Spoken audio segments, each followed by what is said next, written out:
কন্যা শিশুটি কোনো সাধারণ কন্যা নয়, সে এক রাজার কন্যা। তার জন্ম রাজপ্রাসাদের অন্দরমহলে হলেও সেখানে তার হঠাৎ রাজার শরীর থেকে এক কালো ধোঁয়া বেরিয়ে জানালার দিকে চলে গেল। এবার তার দৃষ্টি পরিষ্কার। এরপর চারুলতা তার কাঁধের কাপড়টা একটু সরালো। সেখানে স্পষ্ট পদ্ম ফুলের মতো জন্মদাগটি জ্বলজ্বল করছে। লতা সেই দাগটি দেখে পরিত্যক্ত মহলে ভোরের আলো ফোটার আগে হেমলতা আর পরি পাখি রূপ ধারণ করে মহলের জানালার ফোকর দিয়ে ভেতরে প্রবেশ করলো। চারুলতা তখনও জেগে আছে। লতা ও পরি ভেতরে প্রবেশ করতেই তারা মানুষের রূপ ধারণ করে। লতা মা, পরি, তোমরা এত সকালে? হ্যাঁ চারু, তুমিও তো দেখছি সারা রাত ঘুমাওনি, আর ঘুম আসবেই বা কি করে? এখানে কি থাকা যায় নাকি? সারা রাত তোমার এখানে থাকতে নিশ্চয় খুব কষ্ট হয়েছে, তাই না? ইস, আমি যে কাল রাতে কেন এখানে এলাম না। আমি এখানে এসে যদি আমার জাদু শক্তির মাধ্যমে চারুকে একটু ঘুমানোর ব্যবস্থা করে দিতে পারতাম তাহলে কত ভালো হতো। আচ্ছা চারু, তুমি কাল থেকে এই পর্যন্ত কিচ্ছু খাওনি, তাই না? দাঁড়াও, আমি তোমার জন্য একটু খাবারের ব্যবস্থা করি। না না পরি, তোমাকে এত ব্যস্ত হতে হবে না, আমি ঠিক আছি। তোমরা এসো, এখানে বসো। না চারু, সময় নষ্ট করার মতো সময় নেই। আমার একটি প্রশ্নের উত্তর দাও তো আগে। কি প্রশ্ন লতামা? মনে হচ্ছে তুমি কোনো জরুরি বিষয় জানতে চাইছো আমার কাছে। বলোই না, কি জানতে চাইছো? আচ্ছা চারু, তোমার শরীরে কি কোনো জন্ম দাগ আছে? লতার কথা শুনে চারুলতা চমকে ওঠে। সে তখন নিজের বাম কাঁধের দিকে হাত দিয়ে তার জন্মদাগটি স্পর্শ করে। জন্মদাগ? হ্যাঁ হ্যাঁ, আছে তো কাঁধের নিচে। কিন্তু তোমরা এটা জানলে কি করে? আমার বাবা তো ছোটবেলা থেকেই বলেছিলেন এই দাগ যেন কেউ না দেখে, তাই আমি সবসময় এটা সবার কাছ থেকে আড়াল করে রাখি। বাবা আমায় বলেছে এই জন্মদাগটি আমার ভাগ্যের প্রতীক, এটা কেউ দেখে নিলে আমার ক্ষতি হয়ে যেতে পারে, তাই আমি কখনো কোনোদিন এটা কাউকে দেখতে দেইনি। তবে তোমরা আমার এই জন্মদাগ সম্পর্কে কি করে জানলে? বলছি, একটু পরেই তোকে সব খুলে বলছি চারু। আগে আমাকে একবার দেখতে দে ওই জন্মদাগটি, শুধু একবার। তুমি এত করে যখন বলছো তবে কেন দেখাবো না? আর তাছাড়া তোমাকে তো আমি মা ডেকেছি, মায়ের কাছে আবার কোনো গোপনীয়তা থাকে নাকি মেয়ের? এরপর চারুলতা তার কাঁধের কাপড়টা একটু সরালো। সেখানে স্পষ্ট পদ্ম ফুলের মতো জন্মদাগটি জ্বলজ্বল করছে। লতা সেই দাগটি দেখে তার শরীর থরথর করে কাঁপছে। আমার আমার মেয়ে, আমার হারিয়ে যাওয়া রাজকন্যা। লতা মা, তুমি কি বলছো? রাজকন্যা? কে রাজকন্যা? আমার এই জন্মদাগটির সঙ্গে তোমার কি সম্পর্ক? পরি, আমার এই জন্মদাগটা দেখে কেন লতা মা এমন করছে? তোর পিঠের ওই জন্মদাগ প্রমাণ করে দিচ্ছে যে তুই সাধারণ কোনো কন্যা নয়, তুই শুধুমাত্র হেমরাজ্যের যুবরানী নোস, তুই রাজকন্যা, আমার রাজকন্যা চারু, আমার রাজকন্যা। আমি রাজকন্যা? হ্যাঁ চারু, তোমার লতা মা ঠিকই বলেছে, তুমি কোনো সাধারণ মেয়ে নও, তুমি মধুপুর রাজ্যের হারিয়ে যাওয়া রাজকন্যা। আর লতা মা, উনি তোমার আসল মা, মহারানী হেমলতা। এই কথা শুনে চারুলতা কিছুক্ষণ স্তব্ধ হয়ে গেল। তার পায়ের নিচ থেকে মাটি সরে যাচ্ছে। এরপর সে ধীরে ধীরে লতার দিকে এগিয়ে যায়। মা, তুমি আমার মা? হেমলতা এবার চারুলতাকে জড়িয়ে ধরলো। মা ও মেয়ের বহু বছরের জমানো কান্না আজ বাঁধ ভেঙে বেরিয়ে এলো।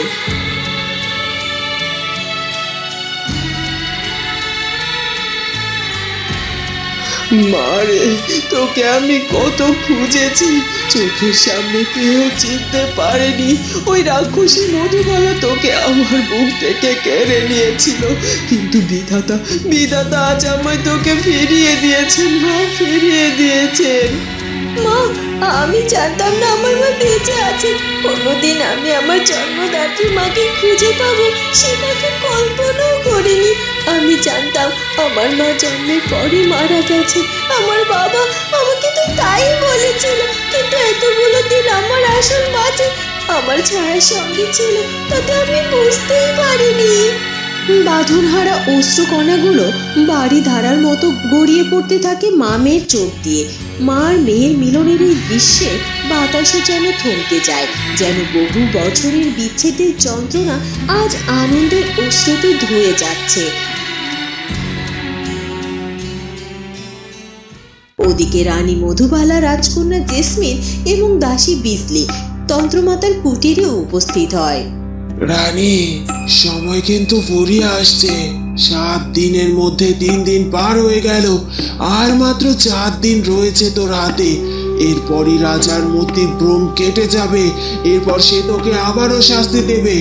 এরপর তুই কি করবি ভেবেছিস? আমি এখন কি করব সেসব কিছু জানি না তন্ত্রমাতা। ওই চারুলতাকে মারার উপায় তো আমি খুঁজেই পাচ্ছি না। ওকে না মারতে পারলে আমার কোনো কাজও যে আমার সম্পূর্ণ হবে না। ওই চারুলতা আমার পথের একমাত্র কাঁটা, ওকে তো উপরে ফেলতেই হবে। আপনি বলেছিলেন ওর শরীরে কোনো অদৃশ্য শক্তি আছে, তাহলে কি করে আমি ওর ক্ষতি করব? শক্তি নয়, ওটা রাজ রক্তের তেজ। আমি তো তোকে আগেই বলেছিলাম। আমি গণনা করে দেখেছি, ওর শরীরে কোনো জন্মদাগ আছে। সেই দাগই ওর রক্ষা কবচ। যতক্ষণ সেই দাগ অক্ষত আছে ততক্ষণ তুই ওকে স্পর্শ করতে পারবি না। কোথায় আছে সেই জন্মদাগটা? চারুলতাকে খুব কাছ থেকে পরখ করে দেখেও তো আমি সেই জন্মদাগ খুঁজে পাইনি তন্ত্রমাতা। সেটা তোকেই খুঁজে বের করতে হবে। তুই হয়তো তাকে ভালো করে পরীক্ষা করে দেখিসনি। এখনই সময়, আজই যা ওই পরিত্যক্ত মহলে গিয়ে ওর শরীর পরীক্ষা কর।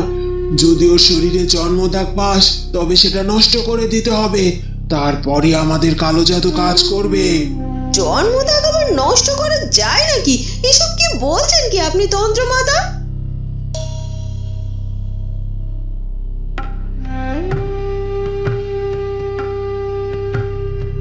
এই নে একটি খাঁটি ওষুধ।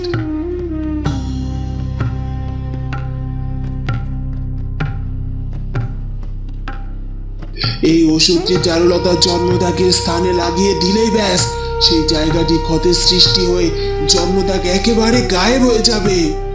বাহ পিসিমা বাহ, চলো আমরা তাহলে এক্ষুনি যাই।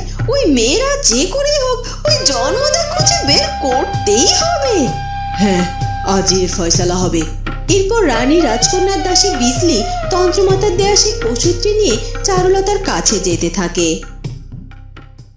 রাজপুত্র অরুণ ধীর পায়ে পিতার কক্ষে প্রবেশ করে।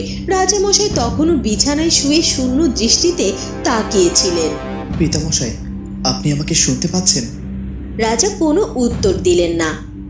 পিতামশাই, আমি জানি আপনি অসুস্থ নন, রানীমা আপনাকে বশ করেছেন, কিন্তু আমি বিশ্বাস করি আপনার ভেতরের শক্তি ওই কালো জাদুর চেয়েও অনেক বড়।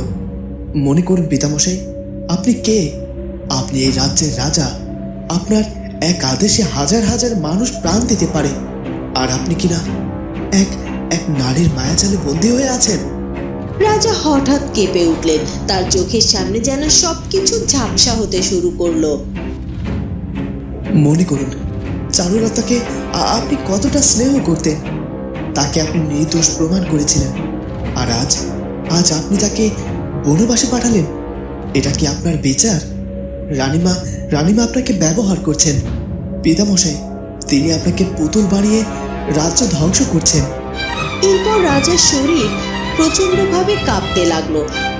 তার কপাল দিয়ে ঘাম ঝরছে। তিনি 2 হাতে মাথা চেপে ধরলেন। না না, আমি রাজা, আমার বিচার, আমার রাজ্য। হঠাৎ রাজার শরীর থেকে এক কালো ধোঁয়া বেরিয়ে জানালার দিকে চলে গেল। এবার তার দৃষ্টি পরিষ্কার। অরুণ, আমি এখানে কেন? আমার শরীর এত দুর্বল লাগছে কেন? পিতামশাই, আপনি সমস্তিষ্কে ফিরে এসেছেন। আপনার উপর কালো জাদুর প্রভাব ছিল, কিন্তু এখন তো কেটে গেছে। আমি শতভাগ নিশ্চিত করে বলতে পারি আপনাকে, মহারানী মধুবালা আপনার উপর কালো জাদু করেছিল পিতামশাই। কালো জাদু? রানী মধুবালা? কি বলছো কি রাজপুত্র? অরুণ সবকিছু খুলে বলল।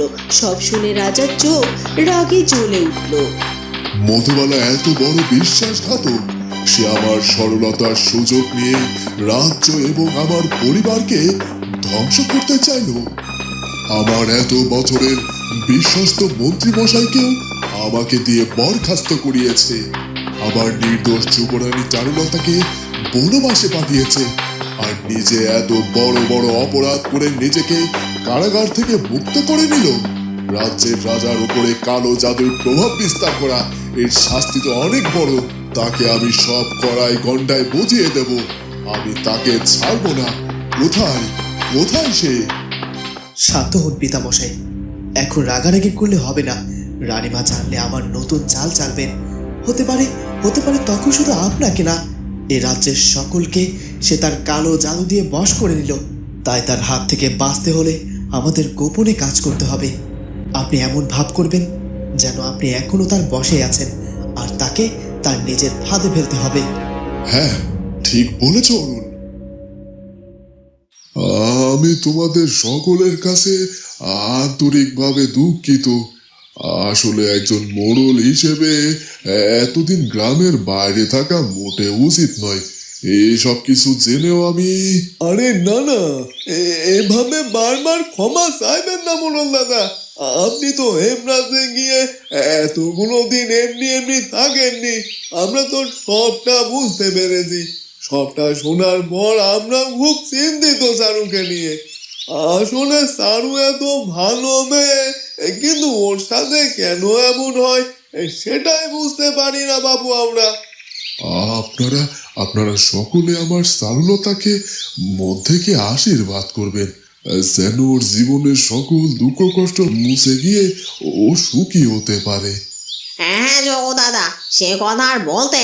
আমরা সবসময় চারুলতার জন্য আশীর্বাদ করি। চারুলতা মা আমাদের অত বড় রাজ্যে যুবরানী হয়েছে, সেখানকার সব দায়িত্ব তো সামলাতে মাঝে মাঝে একটু বেগ পোহাতে হয়। তবে দিন শেষে আমাদের চারুলতা মায়ের সততার মনোবল দিয়ে কিন্তু ও নিশ্চয় সুখী হতে পারবে, আর এই রাজ্যের যোগ্য রানী হয়ে উঠতে পারবে। আপনাদের মুখের কথা যেন সত্যি হয়। হ্যাঁ দাদা, এখন আমরা আসছি। আবার প্রয়োজন বললে দেখা করতে আসবো আপনার সঙ্গে। এরপর চারুলতার বাবা যোগু তার ঘরের ভেতরে ঢুকলেন। তার ঘরের কোণে একটি পুরনো সিন্দুক, কাঠের সিন্দুক ছিল। হঠাৎ কিছু একটা ভেবেই যোগু কাঁপা হাতে সিন্দুকটি খুললেন। সেখান থেকে বের করলেন একটি লাল রঙের রেশমি কাপড়। কাপড়টিতে রাজকীয় সুতোয় কাজ করা। চারুলতা, মারে আমাকে ক্ষমা করে দিস। আমি তো তোর আসল বাবা নই রে। তুই তো এক হতভাগা এক রাজকন্যা রে। এরপর যোগু সিন্দুক থেকে একটি পুরনো জরাজীর্ণ চিঠি বের করলেন। চিঠির কালি অনেক জায়গায় মুছে গেছে, কিন্তু লেখাগুলো এখনো পড়া যায়।